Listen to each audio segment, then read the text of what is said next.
let's shift gears a bit, Timmerie. I'd like to talk about modesty.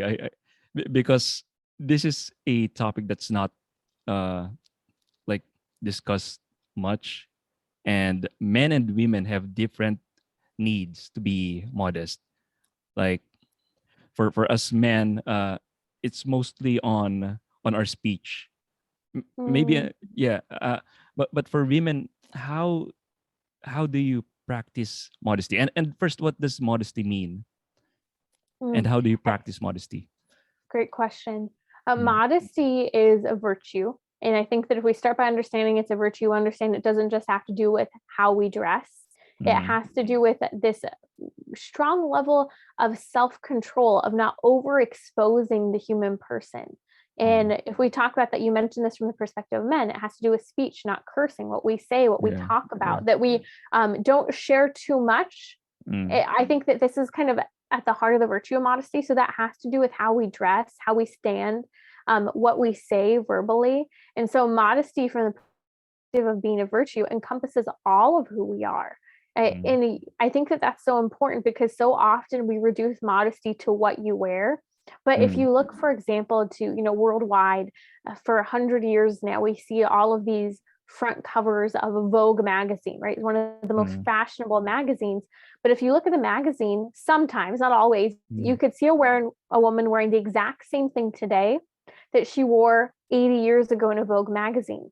But it mm, looks radically different based on how she's mm, standing, what mm, sort of position she's in, what she's conveying with her body. And, a lot of the images today on Vogue magazine say, hey, I'm easy, come here. And versus mm. 80 years ago, a lot of the images were very beautifully poised, well Yeah. dressed. And very, again, that idea of being poised, self possessing was so important. And so modesty doesn't just have to do with what we're wearing, although it's a big part of it. It has to do with what we stand, what we invite others to in our speech. That's why it's so important we understand it from a fuller perspective. Mm. I always hear this from feminists. Like they say that don't tell me what to wear. Tell your son not to lust on me or something like that. so, so if a guy lust on a girl, so they say, isn't that the problem of the guy, not on the woman who dresses provocatively? So what's your take on that? I I can't stand this conversation where we're always blaming one side or the other. Uh-huh. It's the woman's fault for dressing that way, or that it's the man's fault for looking. I don't Mm, think that modesty has to do with being at fault. And I think mm, sometimes that's the problem when we understand modesty, we understand that it has to do with us and who we are and what sort of message we want to share about ourselves. But the mm, problem is that we live in a culture that has become so objectifying and so mm, dehumanizing that unfortunately the idea of modesty, the idea of what we want to communicate about ourselves based on clothing or speech has become obliterated from the culture.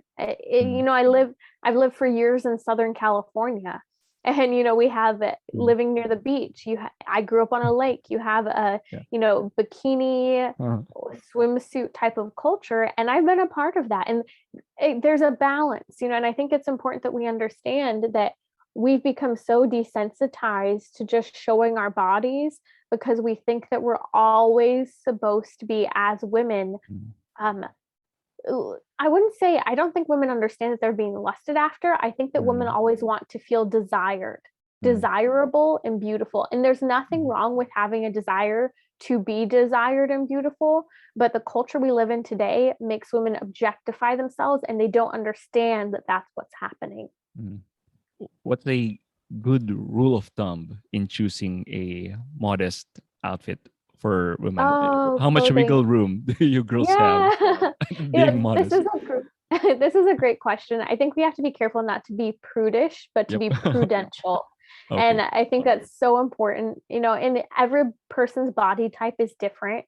I think that, if you're pulling at your clothes, if Mm, you feel yourself yanking your shirt up as a woman or pulling your dress or pants down, that should be a mm, sign that mm, either the item is too short or too revealing to begin with, or mm, it's too short or too revealing for the situation you're in. I mm, think that we need to pay attention to dressing according to situation. What I'd wear to the beach on a Saturday would be radically different from what I'd wear to mass on a Friday.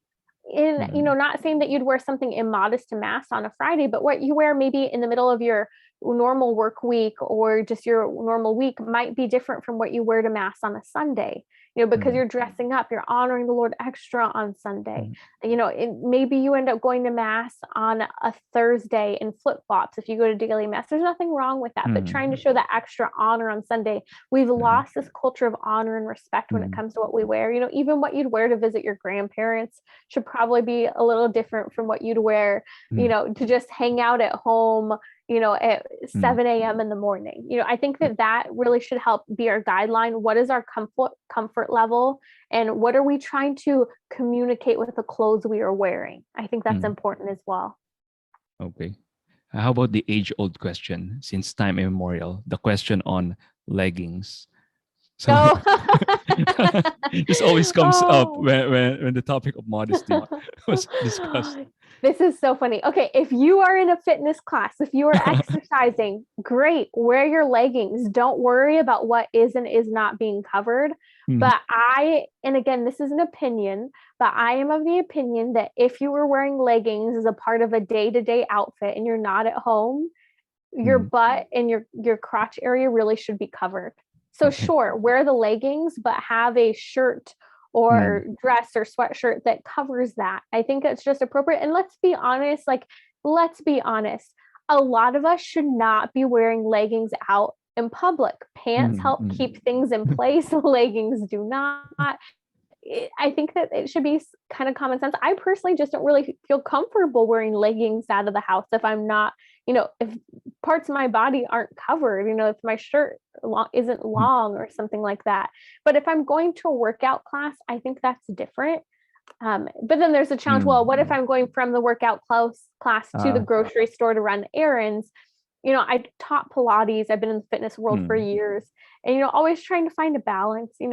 I think that sometimes you don't expect that you're running to the grocery store after, but like throwing a sweatshirt around your hips, like I don't want to go out that way. People are creepy. They do stare. It doesn't make me feel comfortable. It's not just that they might be struggling with their sense of modesty and virtue. It's that you don't want to be objectified yourself. And so I think it's a both and of being thoughtful toward others, but also respecting yourself. All right.